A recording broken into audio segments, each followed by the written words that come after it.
Idée reçue à la con. Pour changer un système, il faut rentrer dans le système et apporter des améliorations. Désolé, ça marche pas. Et en fait, la seule chose qui détruit un système, c'est un autre système. Et le système social en France, aujourd'hui, si on veut le changer, il n'y a pas d'autre solution que de le remplacer. Que tu sois enfant adopté ou que tu as été enfant placé, la nécessité en fait de savoir d'où tu viens et de connaître en fait un peu ton histoire de ton enfance est vraiment primordial dans la façon dont tu vas te construire en fait adulte. Vous avez besoin à un moment donné d'avoir un point de départ. Je vois le lien entre dev perso et christianisme. On cherche à être une meilleure personne, mais c'est juste que je trouve que dans le développement personnel, il y a souvent un moment où ça part un petit peu à l'opposé du christianisme, c'est que tu deviens un peu ton Dieu. Le domaine de la protection de l'enfance, c'est une machine à fabriquer des délinquants. Plutôt que d'enlever l'enfant, une bonne fois pour toutes, on va...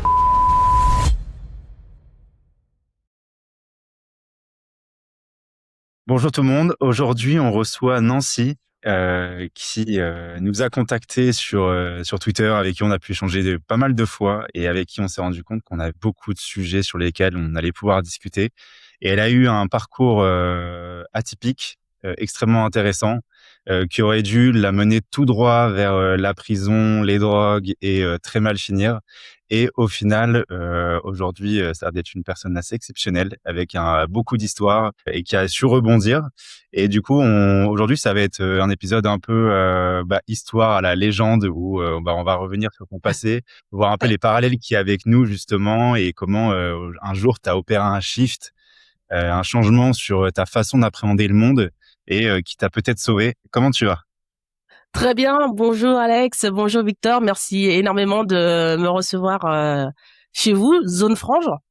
Ce n'est plus Auto Bitcoin, mais je promis, hein, je l'inscris. Merci donc de me recevoir chez Zone Frange.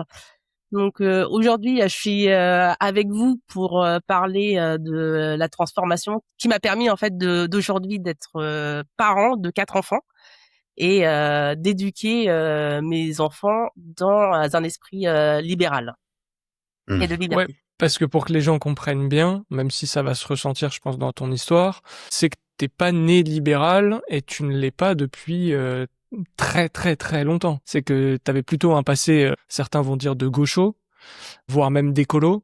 Et je trouve que c'est ça qui est intéressant, c'est que non seulement, comme Victor l'a dit, t'as un petit peu fait un virement à 180 par rapport au fameux déterminisme qu'on nous annonce, mais aussi t'es revenu sur des idées que du coup je pense que t'as trouvé qui collaient pas avec ton projet de vie. Et ça, je trouve ça assez déjà intéressant et aussi assez courageux de le reconnaître, parce que la plupart des gens font ensuite comme s'ils avaient toujours été du bon côté de l'histoire, etc. Déjà c'est cool et c'est un beau parcours.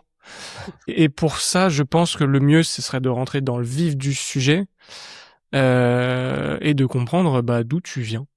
Mais depuis la base de la base. D'accord. Pour commencer, je suis devenue maman à l'âge de 7 ans.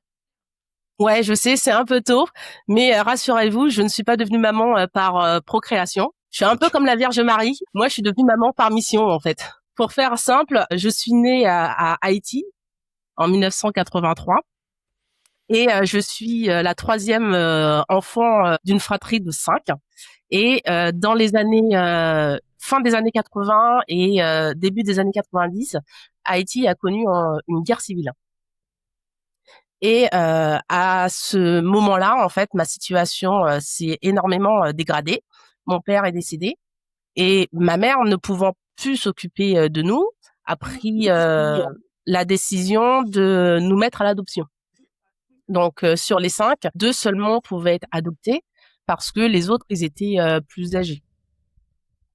Et c'est à ce moment-là, en fait, que ma mère m'a pris, moi et mon petit frère, et nous a emmenés, en fait, devant un orphelinat. Eh oui, on a une autre activité. Nous, on ne passe pas encore notre temps à siroter des mojitos sur les plages du Salvador avec notre stack de Bitcoin. Non, on n'est pas en train de vous dire de venir nous kidnapper, on est là pour vous parler de Pixelysium, notre entreprise de développement informatique. Comme pour nos tutoriels et nos tests sur les outils Bitcoin, on a décidé de créer Pixelysium avec une philosophie simple. Rendre la technologie accessible et adaptée à vos besoins avec pragmatisme. Vous avez peut-être déjà travaillé avec des ESN, des agences web peu convaincantes, ou de simples le freelancer. Et vous connaissez la musique, un prix exorbitant, des délais qui ne sont pas respectés, une communication qui ne marche plus, tout ça pour à la fin un résultat qui n'est pas très convaincant. Chez Pixelysium, notre approche est totalement différente. Si vous aimez notre façon d'expliquer Bitcoin, vous allez sûrement adorer travailler avec nous sur vos projets de développement. Notre devise est simple. Concentrez-vous sur l'essentiel et nous nous chargeons de la technique. Durant 4 années passées dans le conseil à Paris et à Genève, nous avons accompagné de nombreux clients tels que les groupes de luxe Kering et Richemont, ainsi que la Fédération française de rugby, et on s'est même attaqué aux entreprises publiques comme la BPI et EDF.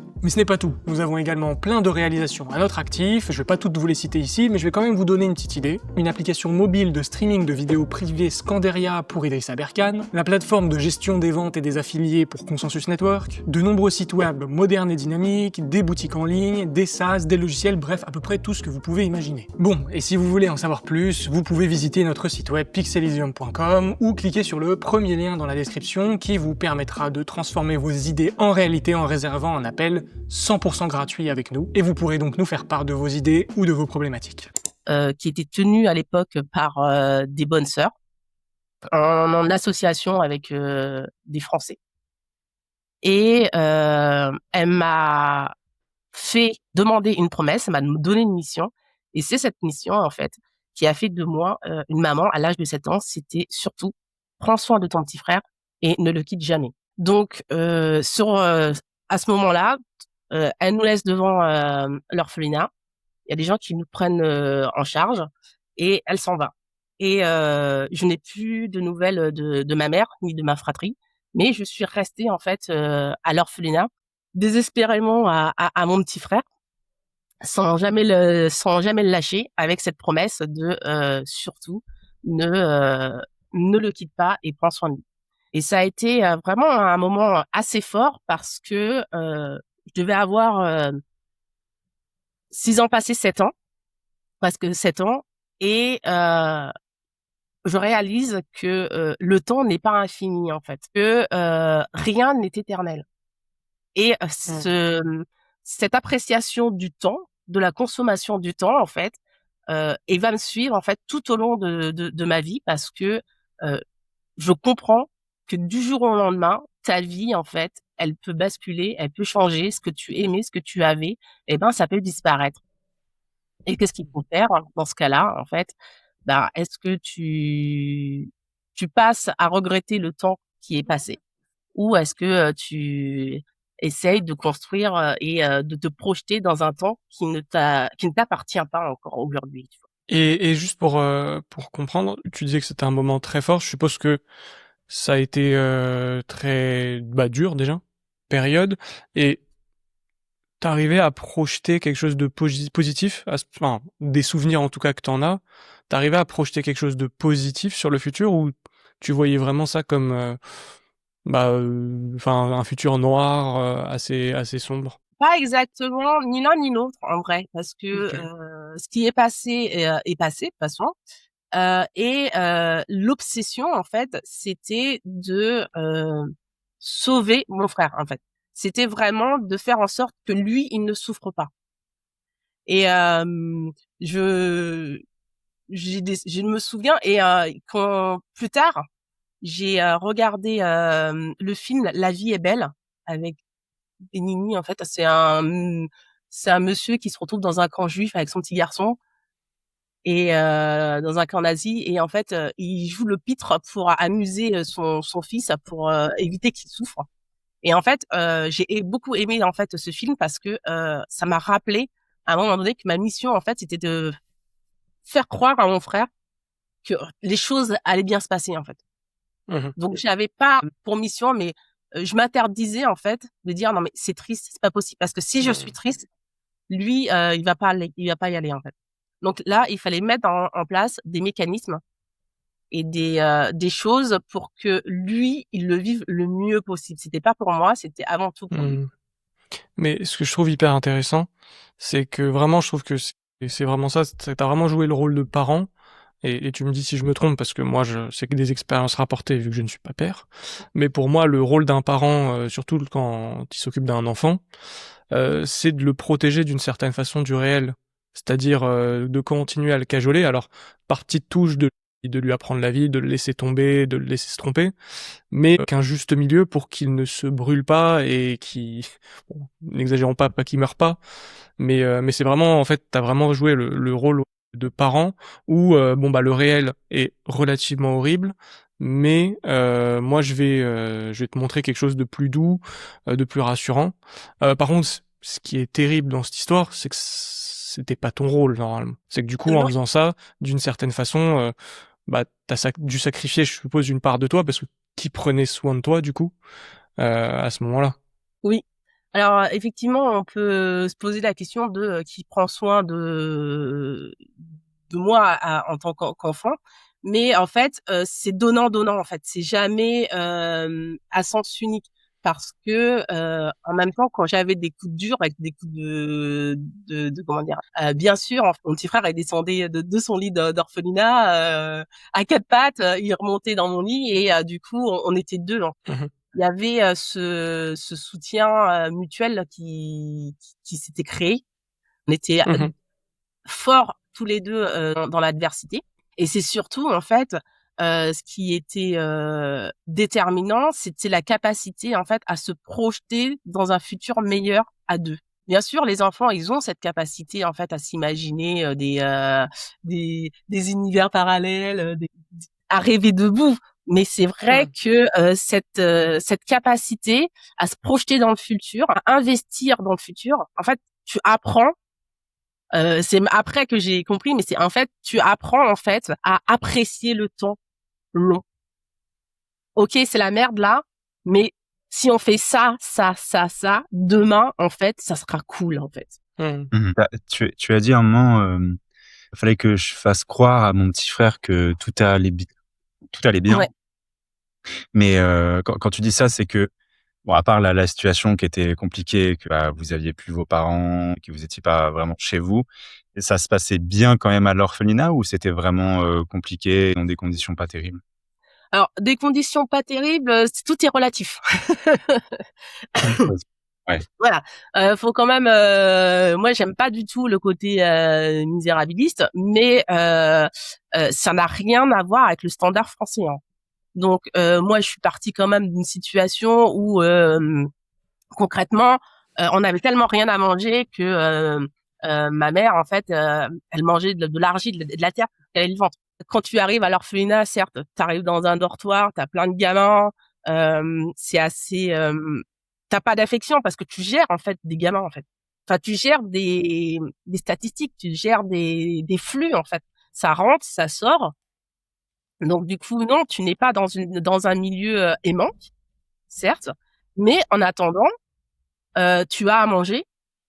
Et du coup, la nourriture, certes, elle est rationnée. Et du coup, forcément, dans ce genre de situation, moi, dans ce genre de situation, je donnais en douce, en fait, ma ration à mon frère pour qu'il puisse survivre. Tu es vraiment dans un mode survie. Clairement. Mais à côté Ok. de ça, si on peut, c'était pas du Epstein où on violait, on torturait les enfants. On n'est vraiment pas à ce niveau-là. Hein, faut pas. Mais vraiment, c'est que la douleur et la violence, c'est toujours relatif. Et je Merci. trouvais et tu as mentionné un point pour revenir un peu à ce qu'on répète à longueur de journée sur cette chaîne et des valeurs qui nous sont chères, c'est que tu disais que du coup c'était un orphelinat tenu par des bonnes sœurs, donc c'était une forme de charité privée, je suppose. Alors il y avait peut-être du public mélangé dans tout ça, mais du coup comment juste ça fonctionnait, même par curiosité parce que du coup c'est là t'étais encore à Haïti, c'est ça? Ouais. Ok. Moi, j'étais encore à Haïti. Alors, comment ça fonctionnait? Honnêtement, j'ai pas vraiment de gros détails, en fait, sur le fonctionnement. La seule chose Ok. que je sais, c'est qu'il y avait une association en France, en Mayenne, qui faisait un peu le pont avec cet orphelinat-là. Ok. Je pense que l'association devait rechercher, en fait, les familles en France. En fonction des demandes des familles, en grosso modo, qu'est-ce que vous avez en stock? Un gars, une fille, quel âge? Patati patata, ils faisaient en fait le lien. L'inventaire. Alors des fois, oui, ça peut. C'est comment dire? Faut se remettre en fait un peu dans le contexte. C'est que en France, on est dans les années 80, fin 90. On a beaucoup d'occidentaux qui sont pro solidarité internationale. On a Balavoine, on a Michael Jackson qui fait des chansons sur il faut s'aimer, il faut sauver les enfants en Afrique, et patati et patata. On a l'héritage de Coluche. Donc voilà, en fait, aller sauver des enfants pauvres à l'autre bout du monde, c'était dans l'air du temps. Hein. Remettre dans le contexte aussi. Quoi. Comment ça a fini tout ça? Vous avez fini donc par trouver une famille, c'est ça? Donc quelques temps après être arrivé, donc nous on nous a annoncé que on avait une famille qui nous adoptait et qu'on devait partir en France. Et donc là effectivement tu te retrouves en fait entre le moment où tu dis tu fantasmes un idéal futur, tiens, il y a quand même quelque chose de concret qui peut arriver. Donc forcément, tu as plein de doutes, plein d'incertitudes par rapport à ça. Et très vite, en fait, les choses se sont décantées. On nous a pris en charge, on nous a emmenés à l'aéroport et on est arrivé à l'aéroport à Roissy-Charles de Gaulle. Et c'est à ce moment-là, en fait, à la sortie de l'embarcation, en fait, qu'on découvre en fait notre famille. Et c'était réciproque. Mes parents nous ont découvert en fait réellement à quoi on ressemblait leur petit cadeau à l'aéroport. Alors, en plus, bon pour la blague, enfin c'est pas la blague, mais pour l'événement, c'est que mes parents ils avaient sur les papiers adopté 2 filles. Donc ils ont découvert qu'ils n'avaient pas de filles, un garçon. Parce qu'ils avaient même pas eu de photos en fait de vous, parce que sinon ils auraient su que c'était un garçon et une fille. Ouais. Non mais ils savaient pas du tout. Ils avaient pas du tout en fait en gros ce qu'ils avaient acheté en fait tellement. Clairement ils savaient pas du tout. Et en fait pour la petite histoire c'est que j'ai appris plus tard que il y a eu des situations où ça s'est mal passé où les enfants ont fait l'aller-retour parce que en fait le produit n'était pas conforme. Mais attends, parce que moi, je connais quand même mal au tout cet environnement. Tu dis acheter, on achète des enfants ou Alors, tu fais un don au final, c'est ça ou... Alors c'est pas acheter hein, à proprement dit parce qu'en France c'est illégal d'acheter des enfants, on n'achète pas des gens, on va dire ce qu'il y a. Mais l'adoption c'est un parcours extrêmement long et extrêmement coûteux. Okay. Entre les démarches administratives, entre des choses, je sais que mes parents ils ont dû faire un prêt pour financer en fait l'adoption. C'est pas gratuit en fait. Ok. Donc et voilà. En fait, c'est pas l'enfant en lui-même qui a un prix, mais en fait tout ce qui est autour coûte quand même relativement assez cher, suffisamment en fait pour que les gens fassent des prêts pour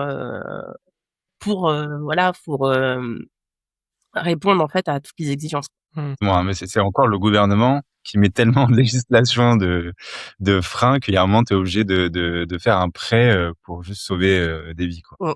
Mais oui, et c'est marrant parce que du coup, c'est marrant que tu dis ça, c'est que en vieillissant, même très vite, en fait, tu découvres que même la charité, c'est pas gratuit, en fait. C'est pas aussi simple que ça, en fait. Rien n'est gratuit. Il n'y a pas de repas gratuit. Et juste avant de poursuivre sur ton histoire, est-ce que, enfin, en soi, c'est quand même lié. Tu dis que tous tes parents adoptifs ont même fait un prêt. Tu sais ce qui les a motivés à ce moment-là, justement, à entrer dans ces démarches, parce que ça veut dire qu'ils avaient peut-être pas les moyens entre guillemets d'adopter quelqu'un s'ils ont fait un prêt, enfin du coup même 2 enfants. Qu'est-ce qui les a motivés au fond d'eux à ce moment-là? Pour avoir parlé avec mes parents justement sur ce sujet-là, c'est la réalisation en fait d'un projet de vie, d'un rêve personnel dans le sens où parce que mes parents ils ont déjà 3 enfants donc ils n'ont pas de problème de stérilité, pas de problème pour être parents. Et ma mère était une grosse fan de Joséphine Baker. Et en fait, ma mère est fille unique et elle a toujours voulu avoir une grande fratrie, des grands enfants, beaucoup d'enfants. Qui est Joséphine Baker? Joséphine Baker est une Afro-américaine de music hall au début de 19e. En fait, des fois, tu vois des vidéos d'elle, elle fait des danses avec une jupe de banane dans les musicals de 1900. Si tu regardes. Je vais regarder en même temps. Et c'était une artiste afro-américaine. Donc, Joséphine Baker, à la fin de sa vie, je crois qu'elle avait dû adopter une cinquantaine de gamins. Enfin, c'était un truc de fou. Et ma mère était hyper fan, en fait, de cette artiste.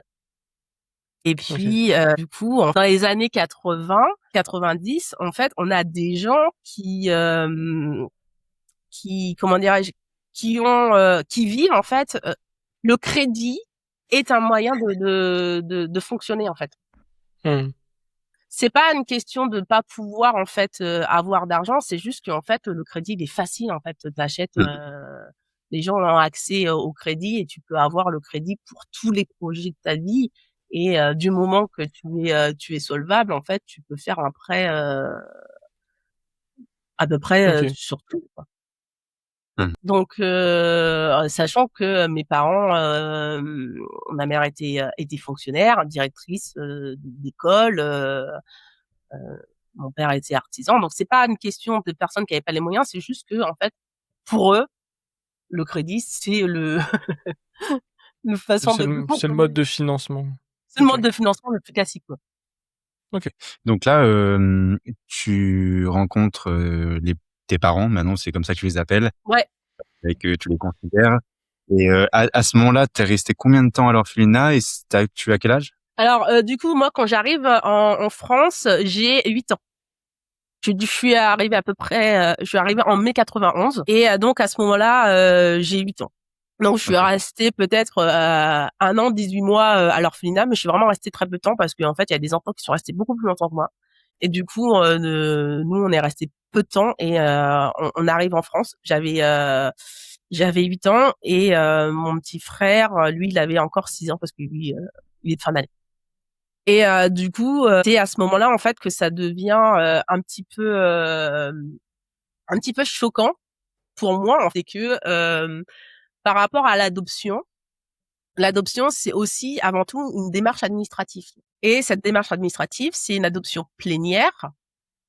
Et donc on t'emmène au tribunal. Donc, je crois que c'est le tribunal d'instance, je crois. Ouais, au tribunal d'instance. Et en fait, à ce moment-là, le juge t'efface littéralement ton identité et te la réécrit. Et donc c'est un peu un choc parce que même si tu comprends pas exactement tout, tu comprends tout de suite que en fait t'es plus Nancy tatata née de tatata à Haïti machin.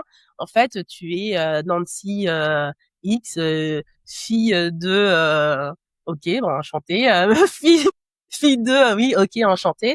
Et du coup, en fait, je nais grosso modo de nouveau le jour où je passe au tribunal. Je trouve ça horrible. Tu perds ton identité et en fait, il m'avait encore plus frappé en fait, qui m'a complètement scotché et je sais pas comment je me suis démerdée en fait à ce moment-là parce que ce qui est impressionnant, c'est que l'être humain a des instincts de survie, mais des réflexes, mais un truc de fou en fait. C'est que les parents adoptifs ont le droit et en privilège de te changer complètement ton prénom. En fait, il y a beaucoup d'enfants qui sont adoptés de manière plénière et du coup, en fait, là, le parent, en fait, peut t'appeler par le nom de son grand-père. Enfin, on change tout, en fait. On réécrit tout. Et du coup, moi, à ce moment-là, en fait, je sais pas comment je me suis démerdée, mais en fait, j'ai manifesté la volonté de vouloir garder mon prénom. Et par défaut, en fait, mon frère a gardé son prénom aussi. Ok. Et je sais et c'était vraiment une scène un peu perturbante parce que du coup dans un langage un peu enfantin alors c'est du mélange c'est du créole en fait le haïtien. Donc ça a bien fait marrer les gens, mais en tout cas, j'ai réussi à avoir en fait ce privilège que de garder en fait une partie de mon identité qui était mon prénom, le dernier en fait cadeau que mes parents biologiques m'avaient concédé avant de partir. Je trouve ça terrible parce que les gens vont reprocher souvent aux libéraux comme nous, alors soit d'être bon pour les plus débiles racistes ou je sais pas quoi, ou de vouloir effacer l'identité des gens, les atomiser, détruire le lien. Mais il y a quoi de plus destructeur que ça, qui est une espèce de manigance de l'État, où on t'efface pour te recréer. Certes, c'est que administrativement, donc c'est du symbole, ça n'enlève pas ton passé, etc.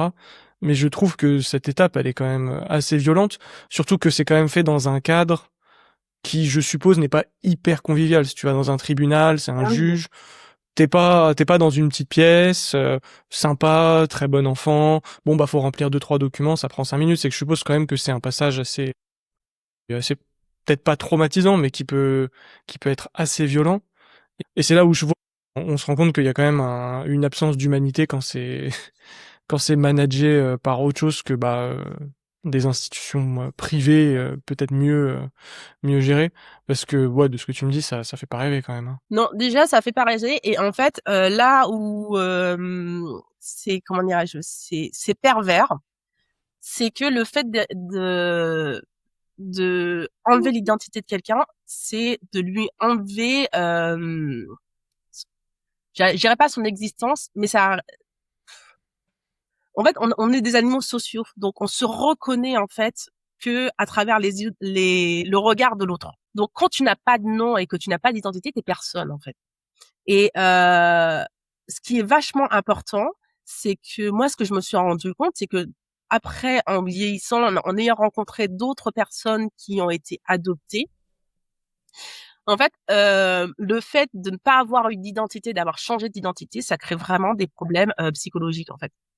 Parce que tu sais pas qui t'es en fait. T'as pas de nom, en fait, il te reste la transaction, alors qui est pas, d'accord, on n'achète pas des gens, mais bon, quand tu es obligé de faire un prêt, ça, ça te coûte le PL, bon, hein, on peut, on peut quand même, après c'est de la sémantique. En fait, tu pars, le fait d'avoir un nom, ça te donne une histoire, ça te donne en fait un socle pour avancer. Et c'est indispensable. Et pour l'avoir rencontré d'autres personnes qui ont été adoptées petits, tout petits, et donc qui n'ont perdu leur nom de famille, qui ont perdu leur prénom, en fait, pour eux, c'est une douleur, mais qu'ils n'arrivent pas en fait à surmonter. La chance que moi j'ai eue dans cette histoire, c'est que j'avais 7-8 ans, donc consciente de la situation. Et deux, c'est que j'ai toujours gardé, j'ai des éléments qui me permettent de me souvenir de mon identité et de savoir qui je suis et d'où je viens. C'est basique, hein, c'est con comme réflexe, mais c'est juste vital en fait. C'est ce qui te permet en fait d'avancer plus tard et d'arbitrer. En fait, ce qui est important, c'est le chemin que tu fais. Si t'as pas de point de départ, putain, tu tournes en rond, quoi. Et c'est là, en fait, que le côté de on va sauver quelqu'un, on va lui réécrire une identité. Non, en fait, non, l'identité pour un individu, pour une communauté, c'est hyper important. Et oui, vas-y. Ces réflexions que tu as là, c'est des réflexions qui sont apparues quand? Parce que j'imagine que quand t'es petit, tu vas pas aussi loin dans ta réflexion Non, et t'as pas c'est cette pas des relation-là. réflexions qui Tu sont as peut-être des arrivées. réflexions un peu particulières, mais tu mets un mot dessus bien plus tard. Et que Oui. comment c'est arrivé ça? En fait, plus tard, j'ai fait pas mal de rencontres, donc du coup j'ai rencontré déjà plusieurs personnes qui ont été adoptées. Et en plus de ça, moi j'ai été plus tard éducateur spécialisé. Donc j'ai travaillé pour l'aide sociale à l'enfance, l'ASE, et du coup j'ai rencontré donc des enfants qui ont été placés par le juge de la famille. Et ensuite j'ai aussi côtoyé des enfants et des jeunes adultes qui ont été dans des familles d'accueil. Et on se retrouve avec toujours cette même singularité, en fait. Que tu sois enfant adopté ou que tu as été enfant placé ou en fait qui est sorti en fait du cadre familial, la nécessité en fait de savoir d'où tu viens et de connaître en fait un peu ton histoire de ton enfance est vraiment primordiale et hyper importante en fait dans l'évolution, la façon dont tu vas te construire en fait adulte. Mais Parce ce que je qu'on vois, retrouve, en fait, vas-y, termine, pardon. parce que tu retrouves ces mêmes en fait, ces mêmes questionnements et ces mêmes similarités. En fait. chez les enfants et chez les personnes qui ont été placées. Parce que c'est vrai que, alors je tire peut-être un peu un trait loin, mais je vois un peu ça comme les volontés à chaque fois de révolution ou le progressisme dont on parle depuis quelque temps sur la chaîne, où tu essayes de reconstruire tout de zéro et de dire bon en gros je fais une espèce de révolution mais là au niveau même d'un individu, je réécris quelque chose de complètement nouveau et ça va bien se passer. J'ai l'impression que non en fait. Non, Tu en viens, fait, c'est pas t'as aussi simple que ça, en fait. ouais. Alors c'est contre-intuitif, c'est peut-être contre-intuitif, mais c'est pas du tout aussi simple que ça. C'est que en fait, vous Mmh. avez besoin à un moment donné d'avoir un point de départ. Alors aussi qu'il soit glorieux ou triste, hein, mais vous avez Mmh. besoin d'un point de départ. Et c'est à partir de là en fait que vous allez tisser la toile de votre vie. Mais Mmh. c'est important et c'est d'autant plus dramatique en fait quand les gens découvrent que leur passé a été tout un mensonge. Genre des gens qui découvrent qu'en fait ils ont été adoptés et leurs parents ne sont pas leurs parents. Ou Ouais. et ça arrive très ou alors le cas le plus basique, c'est les enfants où les parents ont été séparés et donc un des parents a quitté le domicile. Le nombre de personnes que tu rencontres qui s'acharnent à vouloir retrouver le père le père a perdu ou la mère qui était pas qui les a abandonnés, c'est un truc, c'est un combat de vie en fait. C'est des gens qui ont du mal à avancer finalement parce que ils vont s'acharner à vouloir retrouver leur mère qui les a abandonnés ou leur père qui est parti chercher des cigarettes qui est jamais revenu. Et du coup, pour avancer sur la timeline, une fois Mmh. que du coup, comment s'est passée bah, l'intégration et ensuite ta vie dans cette nouvelle famille, tu l'as vécu comment? Alors ça a été un petit peu compliqué. Alors, déjà, j'ai de la chance. Je suis arrivée dans une famille extrêmement aimante avec déjà du coup euh, 3 frères adoptifs. Mon petit frère, donc j'ai 4 frères. Donc je suis très bien entourée parce que du coup, moi je dis toujours en blaguant à mes enfants, moi je fais partie des rares personnes qui ont gagné au loto de bonheur. J'ai changé littéralement de vie, c'est incroyable parce que Haïti c'est toujours un pays en voie de développement, hein, clairement. Mais pour autant, en fait, c'est pas toujours simple parce qu'on est quand même 2 individus qui ne se connaissent pas, qui n'ont pas la même culture et n'ont pas du tout la même valeur et qui n'ont pas du tout la même appréhension de la vie. Moi, j'ai des parents qui sont humanistes de gauche, consuméristes et bah oui, bah tu veux un truc, tu vas à la banque, tu fais un prêt, tu achètes, tu construis pas, tu vois. Et à l'inverse, bah finalement, mon parcours de vie m'a appris qu'en fait rien n'est éternel. Prends soin des choses que tu as et si tu veux quelque chose, il faut le construire en fait. Ça s'achète pas, tout ne s'achète pas. T'as, La t'as- relation que Juste, c'est marrant ce que tu dis, c'est que du coup, là, tu dis ça comme si c'était une évidence. T'as commencé, toi, parce que ce qu'on disait en introduction, c'est que toi, t'adhérais à ces valeurs d'une certaine façon jusqu'à un certain moment. Mais ça a été quoi le point de bascule, le moment où t'as commencé peut-être à réaliser ou commencé à cheminer et avoir cette réalisation sur tes parents et sur le fait que toi, t'avais peut-être pas les mêmes aspirations. alors du coup, c'est vrai que bah tant que t'es adolescent à jeune adulte, tu essayes de tout faire en fait pour correspondre en fait aux attentes de tes parents et rentrer dans le moule parce qu'on est toujours des animaux sociaux, on a besoin de d'être reconnus dans notre groupe. Et c'est pour ça aussi que moi je me suis beaucoup orientée en fait dans les relations humaines, que ce soit prof de musique, éducateur spé, dans le travail travailleur social. Et c'est vrai que et même dans le syndicat, parce que du coup, moi j'ai été déléguée syndicale pendant plus de 10 ans ouais, c'est ça, pendant plus de 10 ans. Et c'est au fur et à mesure en fait des rencontres, des problèmes que tu essayes de résoudre, que tu vois, mais en fait ça marche pas en fait. T'as beau mettre les choses en place, faire exactement comme on te dit de faire, et en fait à chaque fois ça donne l'effet inverse. Tu as des exemples, par exemple, de ce Euh, type de choses pour que les gens arrivent à s'imaginer tout ça? faut- qu'est-ce que ça peut être par exemple, moi, il y a un domaine qui m'a toujours choqué en fait, ça m'a beaucoup attristé, c'est le domaine de la protection de l'enfance. Je sais pas si ça peut se dire sur une chaîne comme ça, mais c'est voilà. Bon, tant pis si jamais on se fait bannir, tu couperas au montage parce que c'est clairement politiquement pas correct. Le domaine de la protection de l'enfance, c'est une machine à fabriquer des délinquants. Pourquoi? Parce que en fait, vous vous retrouvez avec des enfants qui sont dans des situations dysfonctionnelles, avec des parents qui débordés, qui gèrent pas, qui sont malveillants, des vraies catastrophes. Plutôt que d'enlever l'enfant une bonne fois pour toutes, tu dis bah écoute, tes parents ça gère pas et tout, bah écoute, on va te mettre dans une famille d'accueil, que cette famille d'accueil va pouvoir t'apporter tous les nutriments, le cadre, tout ce que tu as besoin en fait pour t'épanouir, pour grandir, pour devenir un contributeur net de la société. Eh ben en fait non, on te met en stand-by d'une famille à l'autre, pour mot d'ordre de ne pas créer trop de liens, pas d'affection, pas de les éléments qui permettent de structurer. Et un week-end sur deux, la moitié des vacances, en fait, tu retournes dans ta famille dysfonctionnelle pour garder un lien familial. En fait, tu fais des gens qui sont pétés d'icas tous les un week-end sur deux et la moitié des vacances en fait.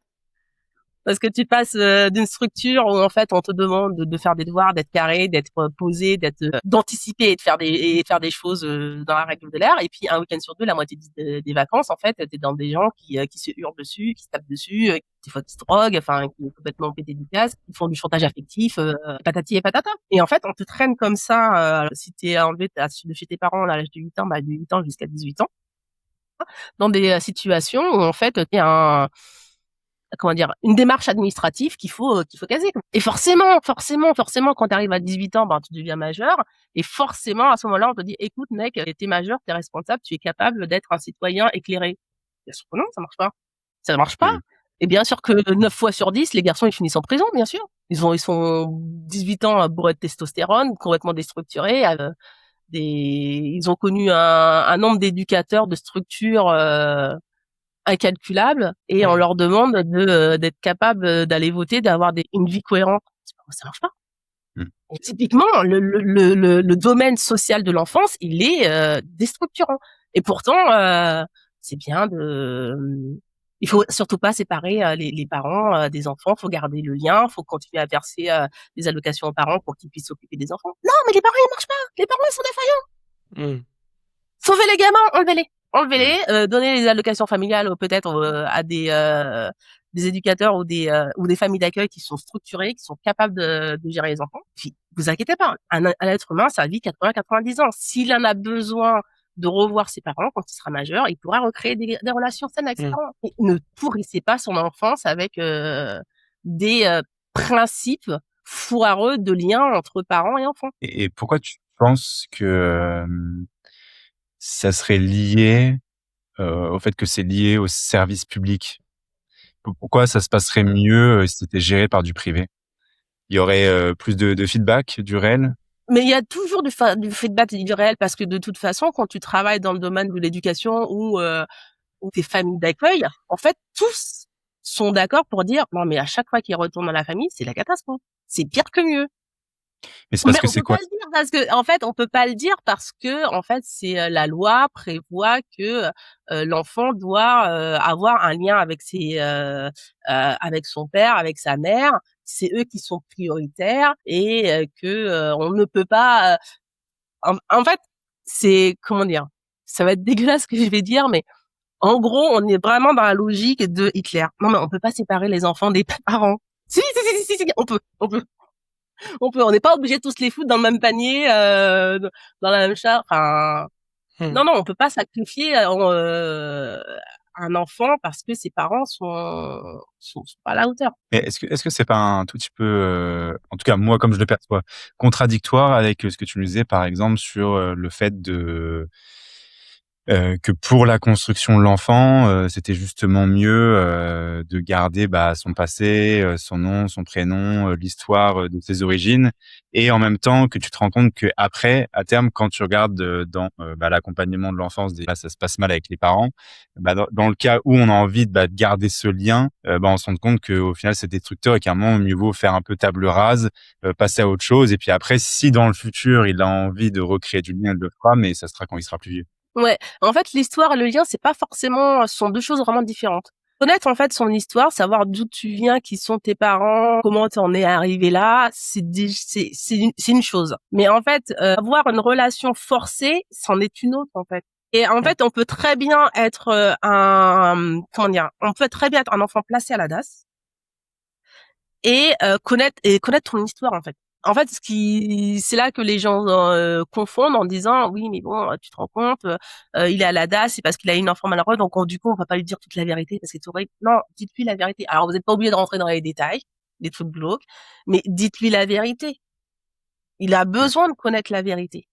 Et après, le lien, c'est sa responsabilité. En fait, on apprend aux enfants que créer du lien avec des individus, c'est pas de leur responsabilité. Si, même quand t'es petit, en fait, choisir avec qui tu veux être copain, c'est ta responsabilité, en fait. Même si c'est tes parents, ton oncle et ta tante. Et d'ailleurs, souvent, à fortiori, quand ils grandissent, ils finissent par prendre la décision de moins voir ou pas voir du tout les parents qui fonctionne pas, alors. Mais je pense qu'il y a aussi parce que c'est vrai qu'il y a toujours cette ambivalence d'une certaine façon, tant que les enfants sont pas conscients et qui sont pas capables de prendre des décisions pour eux, ils appartiennent entre grandes guillemets aux parents. Oh. Donc on peut se dire les arracher de leurs parents même s'ils sont nocifs, est-ce qu'on a le droit? Mais en fait pour moi après il y a aussi le rôle, et c'est le problème c'est qu'aujourd'hui ça n'existe plus, surtout en France, que ça va être des institutions centralisées très loin du quotidien et du réel qui vont prendre ces décisions, alors que ça devrait être le rôle de la famille ou de quelque chose de beaucoup plus local, et du communautarisme privé, de personnes qui se rendent compte que effectivement peut-être que les parents sont terribles pour les gosses, que là il faut mettre ça en valeur, et ensuite peut-être d'essayer de faire traduire à l'enfant la nécessité de se séparer des parents et du coup de le permettre de se séparer. Mais c'est vrai qu'aujourd'hui oui, il faut aller chez les flics, faut envoyer ensuite les gosses à la DAS, ça passe par des formulaires et des procédures terribles, et comme tu l'as dit, il n'y a plus aucune logique et feedback du réel, parce que c'est juste la loi qui prévaut, et il faut respecter un quota. Donc t'as le pire t'as le pire des deux mondes. C'est ça, t'as le pire des deux mondes, parce que en fait, dans une situation, admettons que comment dirais-je, que l'État n'intervienne pas dans cette situation. On voit que les enfants sont malheureux, ne sont pas bien pris en charge. Qu'est-ce qui va se passer? C'est que grosso modo, la collectivité va s'organiser en disant en fait, finalement, ils vont aller chez papy et mamie, ils vont aller chez l'oncle et la tante. Peut-être que ça sera une voisine en fait qui n'a jamais eu d'enfant mais qui adore les enfants, qui va venir s'en occuper, qui va apporter en fait le soutien nécessaire. Et ce qui est paradoxal en fait, c'est que en vrai, quand tu rencontres des gens qui ont des vies chaotiques, tous ont rencontré cette tante, cette voisine qui était bienveillante. Ils ont alors des fois des professeurs, sauf si tu finis par te marier avec. Mais bon, ça c'est une autre histoire. Mais on se retrouve en fait avec des gens, des civils qui ne sont pas du tout de l'organisation en fait étatique, qui vont naturellement venir soutenir et apporter ce que les parents ne sont pas capables de faire. Et en fait, ce qui est problématique, c'est que à aucun moment donné, ce jeu administratif, le parent n'est sanctionné en fait. Oui, c'est vrai que c'est une notion importante, c'est que le parent qui fait pas son job, là, dans un système étatique, en plus, il y a même pas de retour de bâton sur lui. C'est que non seulement ça peut être une immense merde, mais en plus de ça, on va pas lui cracher au visage, quoi. Non, et en plus de ça, on va continuer à le subventionner parce que en fait, les deux premiers vont être placés, et puis du coup, ils vont en faire un troisième, on va remettre des allocations familiales derrière, et en fait, les parents ne sont jamais sanctionnés pour le mal qu'ils font à leurs enfants. Oui, parce qu'en fait, c'est même pire. En fait, là, ils sont même récompensés, hein, parce qu'à partir du moment où ils touchent de l'argent, tu fais le calcul vite fait, tu te dis, ah, bah, ça peut être rentable de faire un gosse, de pas m'en occuper. Et derrière, c'est une part fiscale en plus et des allocs en plus. Ouais.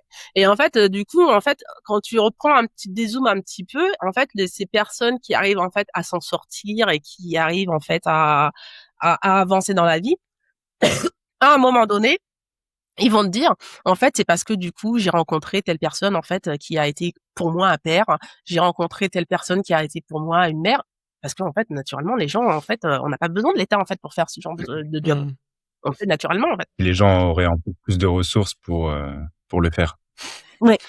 Moins d'État, il y aurait moins de taxes, donc plus de personnes prêtes à faire de l'humanitaire et d'aider son proche. Et du coup, pour revenir à ton parcours, et ce qu'on disait tout à l'heure, c'est que toi, t'as commencé à ressentir quand cette envie de liberté, parce qu'aujourd'hui, j'ai l'impression que c'est quand même quelque chose qui te tient à cœur, cette envie de liberté, et comment ça s'est passé au sein de ton cercle familial. Tu disais que tes parents sont de gauche. Du coup, il y a forcément eu un moment, je pense, où il y a eu pas une confrontation, mais un moment où tu t'es dit, bah tiens, ce à quoi j'aspire est différent de ce qu'il représente pour moi. Ouais.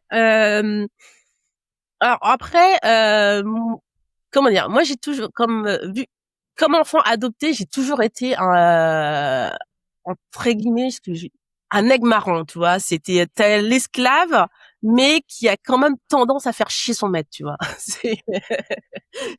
Qui dit oui, mais bon, c'est pas du premier coup. Donc je pense qu'il y a quand même comment dire un petit vice de le départ.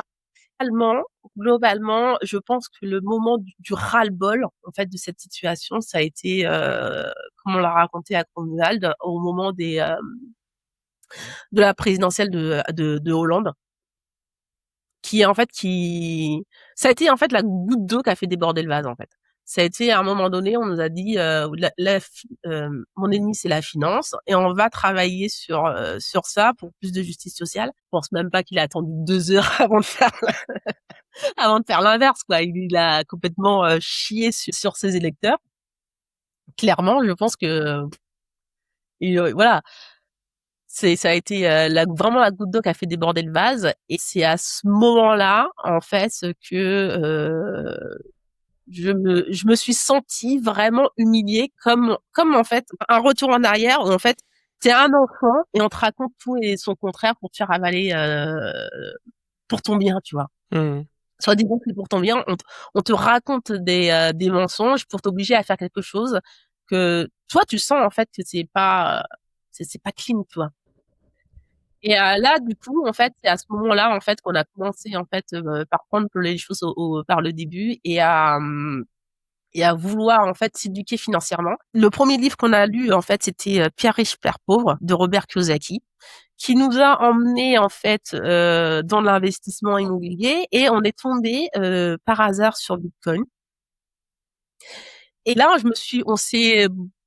on n'était pas du tout d'accord avec Romuald, parce que Romuald a vu très vite en fait le côté technique, financier à bas du bien, et moi j'étais vraiment très attirée par ce côté libéral, et voilà, la place de l'individu, enfin tout ça, ça m'a vraiment, vraiment, vraiment interpellée. Et de fil en aiguille, en fait, de vidéo en vidéo, de livre en livre, en fait, je me disais mais putain, mais c'est ça que je cherchais depuis le début, en fait. C'était pas le groupe qu'il fallait mettre avant, c'était l'individu. En fait, c'est comme si tu avais en fait une formule mathématique, on t'avait donné un résultat et dès le départ, tu te dis putain, il me manque un élément.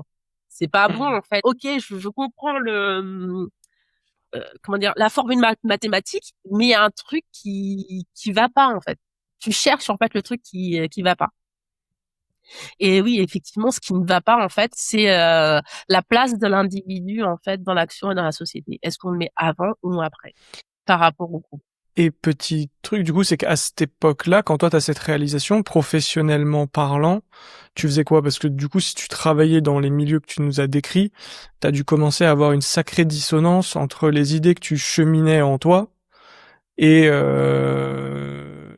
le réel, c'est-à-dire ce que t'observais au quotidien, qui était un peu en contradiction, non? Ah mais carrément, parce que du coup, moi, je travaillais à la sécurité sociale, dans le domaine social, où en fait, on passe notre temps en fait à, comment dire, à apporter des aides. Par aussi, ça aussi, ce truc-là, j'ai jamais vu en fait un truc qui n'a jamais apporté d'aide. Ça, c'est, excuse-moi, mais je digresse, mais un peu. Mais j'ai travaillé pendant 13 ans à la sécurité sociale. J'ai fait des CMU et même des dossiers pour avoir le RSA. Et le RSA, c'est la mutation V2 du RNI qui date des années 70, je pense, 70-80.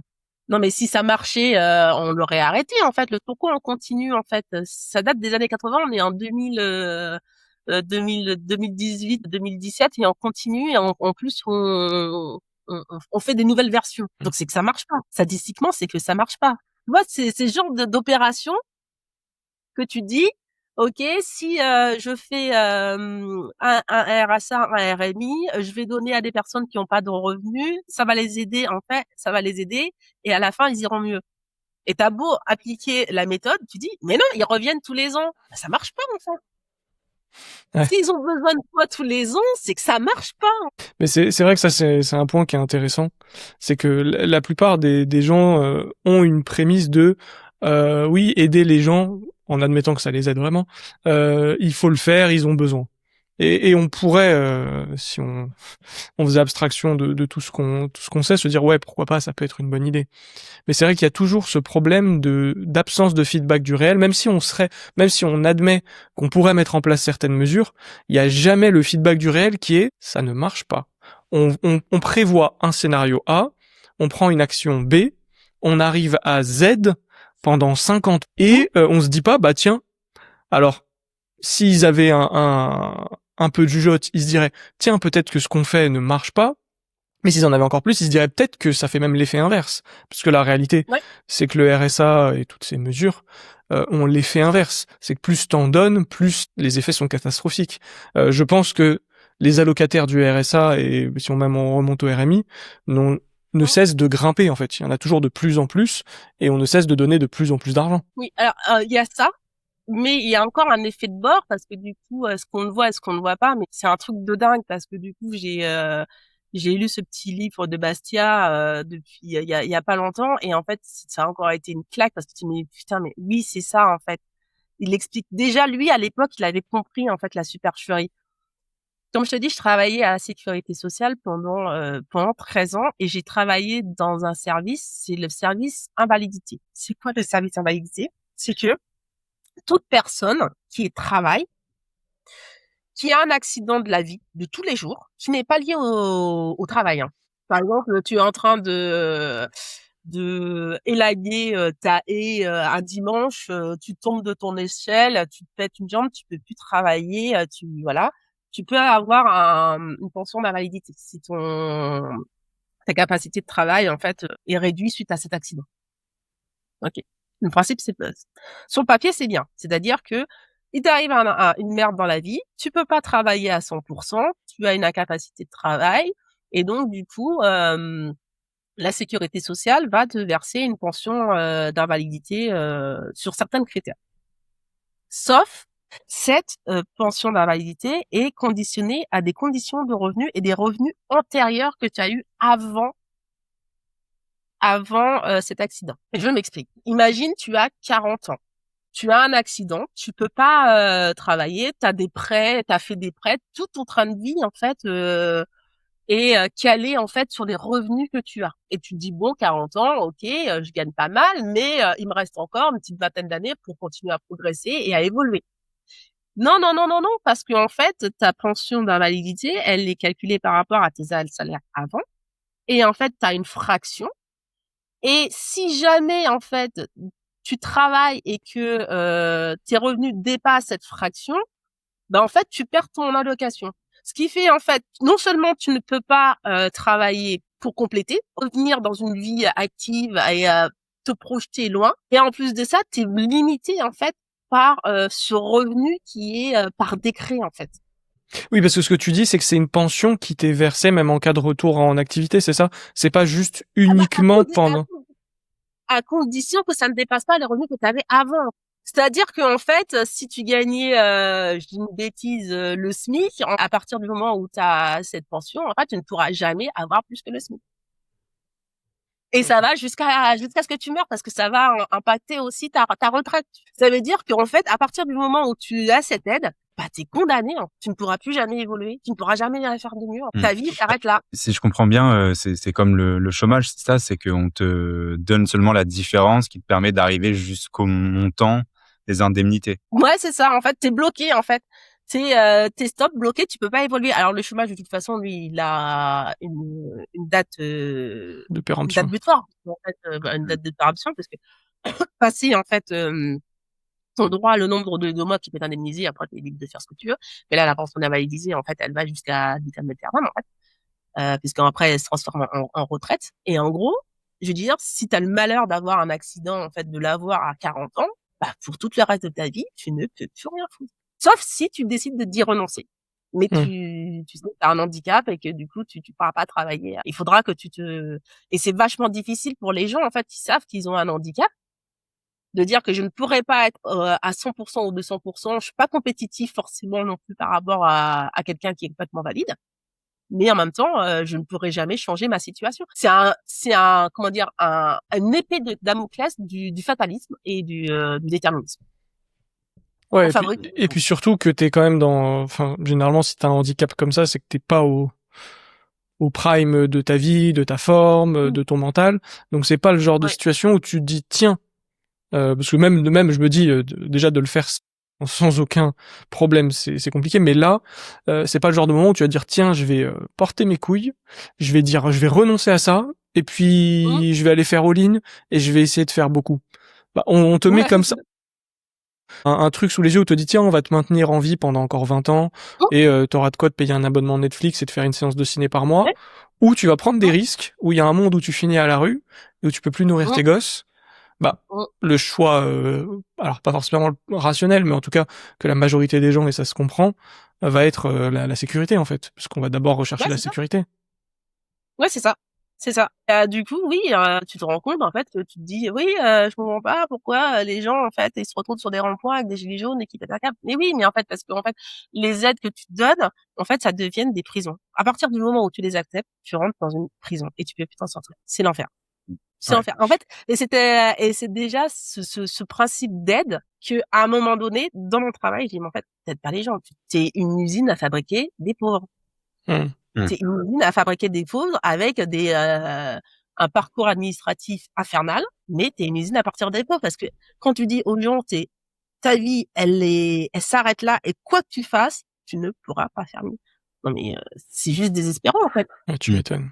Et c'est vrai qu'on le voit tellement partout en plus, ce principe, que tu regardes avec le SMIC, avec les contrats déterminés par l'État, avec la protection des locataires, qui fait que ils sont surprotégés, c'est bien, mais après il faut plus trouver de logement. Moi, quand je vois, quand tu vas à l'étranger, trouver un logement, c'est très simple, quoi. C'est comme pour Airbnb, tu donnes l'argent et puis c'est bon, t'es dedans, quoi. Et il y a pas besoin de justifier pour les 15 prochaines années si tu veux être en capacité de donner l'argent, et on te vend ça comme une aide. Et c'est dingue comment il y a encore même quand tu parles à l'étranger, il y a des gens, ils disent ouais mais ça existe pas ici, c'est tellement con. Pourtant normalement on pourrait être protégé. Mais je dis mais regarde, t'arrives à avoir un logement, c'est parce que justement il y a pas ça.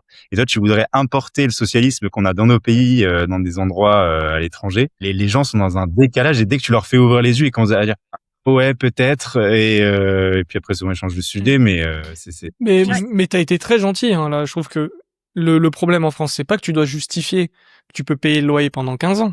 Parce que ça, à la limite, pourquoi pas? C'est qu'il te faut un contrat de travail qui s'appelle CDI. C'est de l'arbitraire. Ouais. C'est qu'à la limite, on pourrait te dire, envoie un relevé de banque, un livret A, qui permet de payer 1 an de salaire. Tu nous l'envoies tous les mois pour vérifier que tu le vides pas et que t'as toujours les fonds. Et ça va. Et moi, ça m'arrangerait beaucoup. Parce que, par exemple, j'ai pas de CDI.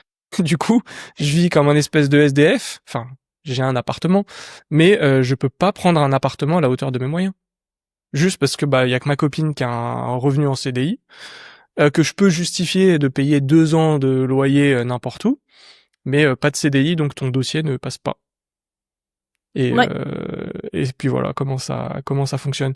Et je trouve ça terrible parce que dès que tu fais l'expérience d'aller ailleurs, comme tu l'as dit, c'est délirant de simplicité. Il y a des fois même on est même choqué parce que chez nous, on a vraiment la notion de Airbnb et location comme si c'était deux mondes qui n'avaient rien à voir. Alors que en réalité, c'est à peu près la même chose, c'est juste la durée qui change. Et dans les autres pays, la frontière est beaucoup plus mince en fait. Le Airbnb, c'est quasiment de la location, et en fait, les contrats sont assez variables. Chacun peut à peu près fixer ses termes. Par exemple, voilà, ceux qui vivent à Dubaï, par exemple, ils vont payer des fois 6 mois de loyer en avance, comme ça résout le problème. Enfin, voilà, il y a des clauses, et en fait, c'est juste des contrats entre deux parties. Et je crois que ça marche plutôt bien de partout. Et en plus de ça, ce qui est juste hallucinant, c'est que l'appareil étatique qui est censé organiser et orchestrer tout ça n'a pas les moyens, n'a pas les compétences pour le faire. Même si on voulait bien le faire, admettons qu'on voulait super bien le faire, on n'a pas les moyens humains, on n'a pas les compétences, on n'a pas l'argent pour le faire. C'est triste à dire, c'est que non, on n'a pas les moyens de faire comme pour que l'équation fonctionne. Donc en fait, tu passes ton temps à bricoler un truc et je suis pas quelqu'un qui est pour l'abandon. Au contraire, je suis toujours. Il faut persévérer, mais là, non, faut savoir prendre sa perte. Faut prendre sa perte. Faut laisser aux gens de faire grosso modo merdo. En fait, quand tu prends un peu de recul et que tu observes, tu t'aperçois très vite que en fait les gens s'organisent très bien tout seuls. En fait. Et très bien. C'est à peu près le domaine. Ouais. Je voulais dire, tu as commencé l'interview en disant que t'es devenue mère très très tôt, première fois du coup, et ensuite t'as eu l'occasion d'avoir des enfants. Ouais. Cette fois les tiens. Oui, cette fois les miens, ouais. Ouais. Non, je voulais juste rebondir sur un truc pour clôturer le précédent sujet. Ce que je trouvais aussi intéressant de dire, c'est que on attaque souvent les institutions, mais de rappeler que justement derrière il y a des individus, et des individus généralement bons et bien intentionnés.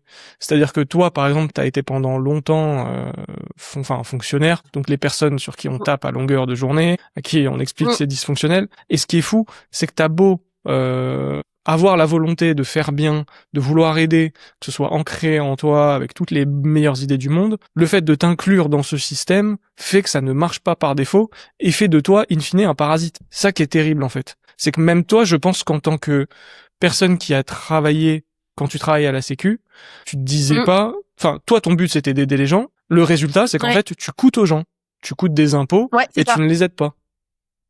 Exactement, parce qu'en fait c'est exactement ça, parce qu'en fait idée reçue à la con, donc j'en ai fait expérience, c'était pour changer un système il faut rentrer dans le système et apporter des améliorations. Mais en fait non, voilà. Désolée, ça marche pas, ça non plus, c'est une équation qui ne marche pas, parce qu'en fait un système il s'auto-alimente, il élimine en fait les anomalies de lui-même. Donc quand tu es une anomalie dans un système, en fait le système finit par te recracher. Et ou à la rigueur, il te digère, il te broie, mais en fait tu n'as pas l'énergie ni les compétences en fait pour changer un système aussi important. Certes, effectivement, j'ai dû toucher pas changer, j'aurais peut-être pas jusque là, mais apporter quelques petites modifications à des gens que j'ai rencontrés, que j'ai pris en charge. Mais c'est à la marge, c'est à la marge. Et en fait, en vrai, la seule chose qui détruit un système, c'est un autre système. Et c'est là que Satoshi Nakamoto avait raison. Oui, en fait, si tu veux faire effondre le système bancaire, en fait, il faut créer un autre système. T'as pas d'autre choix en fait que de le remplacer. Et le système social en France, aujourd'hui, si on veut le changer, il n'y a pas d'autre solution que de le remplacer. Il faut être aujourd'hui en capacité de proposer et de créer quelque chose de complètement différent. Et c'est là où c'est totalement différent. Parce que ça pourrait ressembler à un discours marxiste de révolution. Sauf que toi, tu pars du principe que tu veux proposer un autre système dans lequel les gens obtinent. Mais tu peux pas juste détruire le système existant et te dire, tiens, il y a quelque chose qui va apparaître, qui va être mieux. Genre, on propose quelque chose, on dit, tiens, on crée cette maison, on ouvre la porte et on dit, bah, venez, si vous avez envie, je sais pas, d'épargner ici, d'être dans cette assurance privée, dans cette maternelle privée, cette éducation privée, cette société privée. Mais on ne dit pas, tiens, je viens chez toi, je détruis tout et t'inquiète, demain on fera une maison qui sera meilleure. Ouais, c'est ça. En fait, non. En fait, oui, c'est ça. Le homesteading à la Valérie Damido, ça ne marche pas en fait. Ça ne marche pas. On peut pas juste changer le papier peint pour dire que c'est nouveau. C'est pas vrai. Il faut vraiment être en capacité d'apporter quelque chose de complètement de neuf, quoi. Et du coup, j'ai coupé avec la parenthèse. Tu allais nous expliquer que tu es devenue maman, vraie maman. Pour de Ouais, vrai. je suis devenue vraie maman. Donc du coup, à l'âge de 24 ans. 24 ans, ouais. Donc d'une première fille. Et ensuite, nous on a une famille recomposée. Donc, du coup, je me suis très vite séparée en fait du père de ma fille aînée. 2-3 ans après, j'ai rencontré un mâle et avec qui on a eu un garçon. Et puis du coup, on s'est dit bon, un petit troisième et du coup, ça finit par des jumelles. Donc du coup, ce qui fait qu'on a 4 enfants. Et du coup de ces 4 enfants, donc maintenant ils sont grands hein, parce que les jumelles sont au collège, hein. Le gars il est au lycée et puis la grande elle est en études sup. Et déjà dès le départ en fait, ce qui a été compliqué, c'est comment en fait on construit une famille recomposée en fait. C'est quoi la place à chacun en fait? Comment on voit les individus? Et en fait, dans la famille, c'est ce que j'en ai retenu, c'est t'as 2 possibilités. Soit tu fais des enfants et t'as des attentes envers eux. Donc je veux dire un truc tout con, hein, ça peut être ils prendront soin de moi quand je serai vieux. Ou alors du coup t'as des enfants et donc du coup t'as des projets pour eux et du coup tu veux leur transmettre quelque chose. Ça peut être du un parc immobilier ou autre chose. Et là donc du coup tu essaies de faire des individus qui deviendront plus grands que toi, des individus en fait que tu vas élever. Et j'ai longtemps pensé que j'éduquais mes enfants. Et là en fait il y a un événement qui m'est arrivé il y a quelques semaines. Il y a quelques semaines en fait je me suis retrouvée jurée aux assises. Et donc du coup pareil d'un un jeune homme qui donc a été condamné parce que avec comment dirais-je un parcours de vie tout à fait statistique de gauche, c'est-à-dire bon placé, éducation, ASE, famille fonctionnelle, enfin voilà, il rentre parfaitement dans la statistique. Et donc forcément, quand tu as un parcours comme ça et que tu rentres dans les statistiques, bah tu finis à la case prison, hein, passer pas par la case départ, hein, n'empochez pas d'1 000 €, d'aller directement en prison. Et donc ça a été le cas. Et donc du coup, la vraie question quand c'est finalement posée, c'était oui, en fait, quand t'es parent, tu ne fais pas que éduquer, nourrir, blanchir, donner à manger et à donner des soins à tes enfants, mais il faut que tu arrives en fait à passer ce stade, en fait, à les élever au-dessus de toi, à en faire des individus qui vont te dépasser. En fait.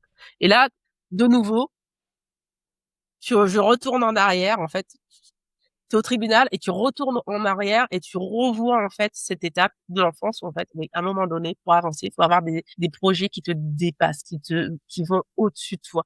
Que ce soit en fait la mission qui me dépassait, certes, hein, c'est pas la mission d'un enfant, mais c'est une mission peut-être d'adulte, mais une mission qui te dépasse, celle en fait de de faire survivre ton petit frère ou celle d'un adulte en tant que parent, d'avoir des enfants et de les élever pour qu'ils te dépassent et qu'ils deviennent des adultes de contributeurs nets, en fait. Pas juste des consommateurs de la société, mais des contributeurs nets, ceux qui créent de la richesse, pour de vrai. Mais c'est pas, je parle comme ça de quelqu'un qui a pas d'enfant.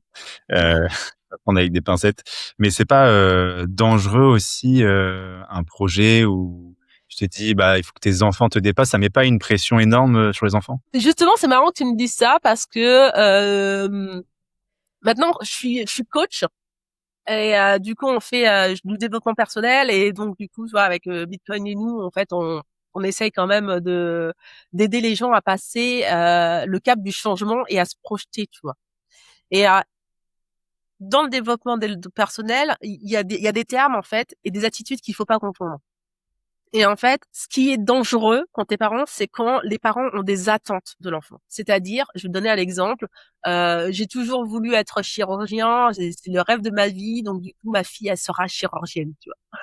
Là, du coup, tu fais un transfert de quelque chose que tu aurais dû faire, une mission que tu aurais dû accomplir toi. Et là, tu refiles en fait le bébé en fait à une tierce personne. Tu renvoies ta responsabilité en fait à une tierce personne.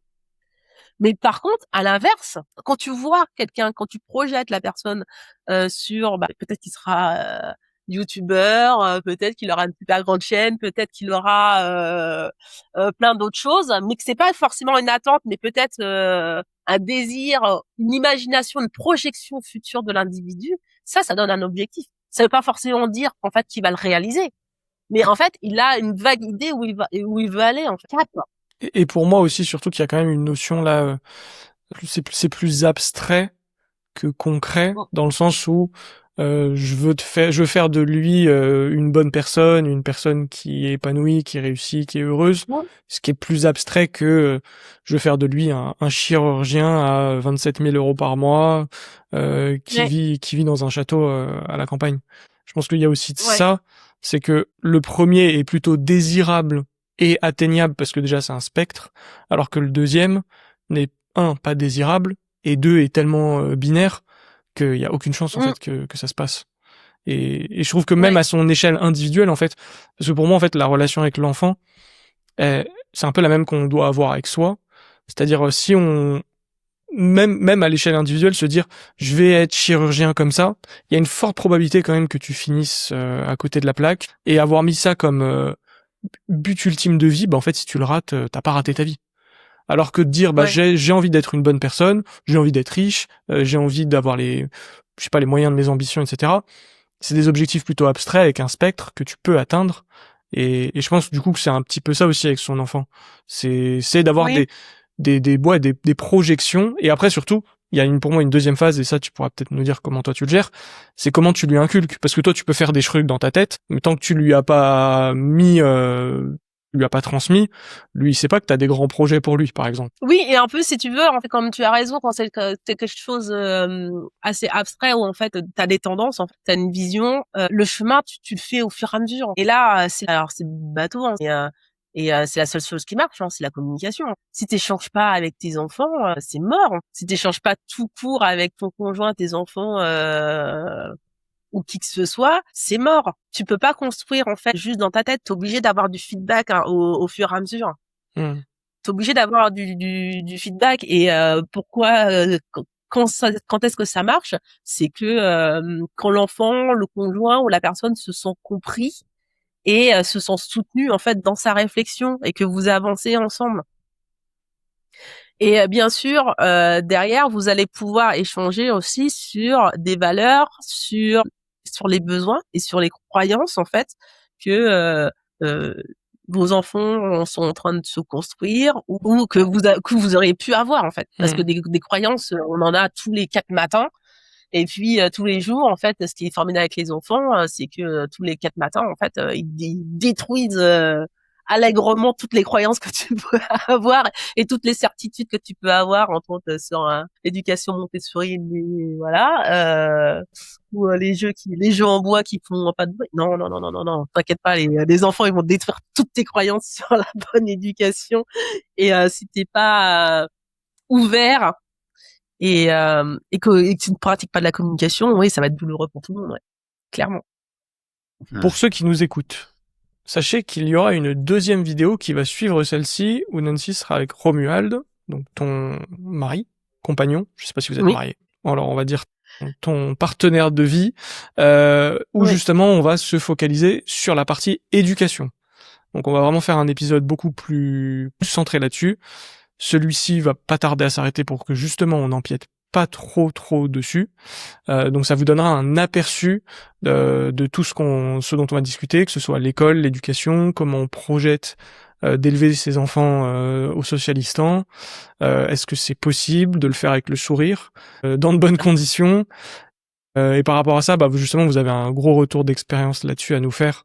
Et en plus, vous êtes deux, donc ça se trouve, vous n'avez pas la même vision, donc ce sera très intéressant. Du coup, pour conclure vraiment sur toi, plutôt ta vie à toi, avant de déboucher là-dessus, aujourd'hui, tu dirais que avec tout ce parcours, t'en es où, et c'est quoi tes objectifs? Enfin, tes objectifs ou même tes principes, ce que tu mets au-dessus de tout? Moi, la chose la plus importante aujourd'hui, pour moi, c'est rien n'est éternel. En fait, il y a comment dire, il y a il y a vraiment cette petite musique qui me traite de la tête depuis l'enfance, c'est que rien n'est éternel parce que tu peux tout perdre. Mais finalement, les enfants, avoir des enfants, c'est une part d'éternité en fait. C'est quelque chose qui va durer au-delà de toi. Donc même si rien, tout a une fin, à un moment donné, tu peux aussi dépasser cette fin, mais pas à ton niveau, pas à ton niveau. Du coup, moi, mon objectif et mon but, c'est c'est de construire en fait avec les enfants, que ce soit alors dans l'entrepreneuriat pour que mes enfants en fait soient complètement autonomes, indépendants, soient des personnes qui créent de la valeur. Moi, je pourrais mourir demain si mes enfants réalisent leur rêve d'être créateurs et d'être contributeurs nets en fait à la société, que ce soit en expatriation ou sur le territoire. En fait. Là, ma fille, elle est en train de travailler sur des projets de création d'entreprise. Mon fils, lui, il est dans le domaine de la musique et lui, il veut absolument créer en fait des labels de musique. Donc là, voilà, donc on les accompagne, on les aide et c'est génial parce que du coup, ça nous oblige nous à travailler toujours des domaines qu'on connaît pas. J'ai fait un peu de musique, mais bon, la création l'édition de la création de musique, c'est pas du tout mon domaine. Hein. Ce qui est formidable, c'est avec les enfants, c'est ça. Tu continues toujours à apprendre parce qu'ils sont là, ils viennent te nourrir maintenant quand tu vieillis. Et j'avais une question, parce que tu m'y fais penser, et si t'es pas à l'aise avec le sujet, n'hésite pas. Tu parlais justement d'horizons un peu indépassables que tu retrouves avec avec tes enfants et la famille en général, parce que bah oui, c'est presque transcendantal, et par transcendantal justement, je voulais parler de la religion. Pas pour l'instant au sein de votre famille, ça ce sera quelque chose dont on discutera la prochaine fois, mais toi à ton niveau, est-ce que tu as une relation, enfin comment tu perçois la religion? Est-ce qu'elle a eu un rôle pour toi? Est-ce qu'elle a un rôle pour toi aujourd'hui? Comment tu la vois? La religion, moi, je n'ai pas de lien religieux. Moi, je veux te dire la même chose que je dis à mes enfants. Le développement personnel, ce n'est qu'une version de la religion. C'est-à-dire, alors chrétienne parce que du coup c'est la religion, c'est assez vaste, c'est que c'est cette capacité en fait à se remettre en question, à se remettre au milieu du vivant et à travailler ses interactions et ses objectifs en fait, à travailler sur soi. Et la religion chrétienne et catholique en fait permet en fait de faire ce travail d'introspection. Alors les autres je développe peut-être moins, mais c'est vrai que il y a une accointance entre la religion et le développement personnel, c'est très lié, c'est très fort en fait. On bascule très facilement l'un vers l'autre. Moi je parle pas du tout de l'aspect organisationnel de l'église, du clergé, ça m'intéresse pas. Mais sur la philosophie, sur le travail sur soi et le concept, on est vraiment très enchevêtrés. Et d'ailleurs, c'est très rigolo parce que du coup, vous avez fait une vidéo il y a pas longtemps sur la religion et du coup, en fait, ma fille, elle l'a regardé et elle a dit mais c'est tellement génial qu'en fait, faut que j'arrête tous les 5 minutes pour prendre des notes. Il y a trop de trucs à noter. Et oui.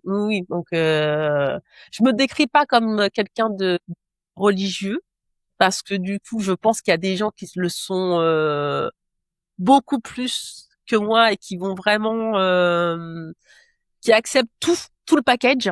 Moi, j'ai décidé juste de prendre la partie spiritualité et philosophique et j'ai un peu laissé tomber la partie organisationnelle. Ok.